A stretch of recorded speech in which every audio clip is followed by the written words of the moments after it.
Sunday తెగ కష్టపడిపోతాను. నువ్వే కదమ్మా అడిగా ఎప్పటి నుంచో 3 వీక్స్ నుంచి బిర్యానీ అని.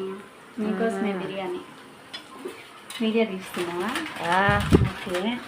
ముందుగా సోక్ చేసుకున్న చికెన్ ఇది, బిర్యానీకి వాటరు, రైస్. స్టవ్ మీద వచ్చేసరికి ఆల్రెడీ బిర్యానీ ప్రిపరేషన్ అయిపోయింది, చేసేసాను కదా. అయితే నేను కొంచెం లేట్ చేశాను అనమాట. అదేమో కర్రీ అన్నమాట బిర్యానీలో. బిర్యానీలో కర్రీ కూడా రెడీ చేసా.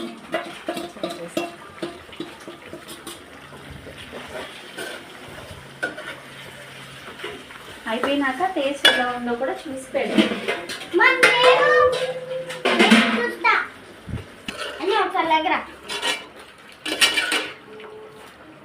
చాలా రోజులైంది మమ్మీ మనం ఇలా యూట్యూబ్లోకి వెళ్ళి. చేయట్లేదుగా వీడియోస్. ఎందుకంటావు మమ్మీ? కుదరట్లేదమ్మా.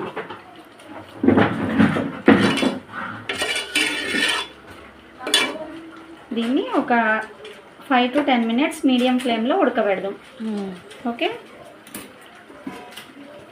మమ్మీ అయిపోయిందా బిర్యానీ? లేదమ్మా, ఇదిగో దమ్కి చికెన్ ఉడికిపోయింది క్వాంటిటీగా.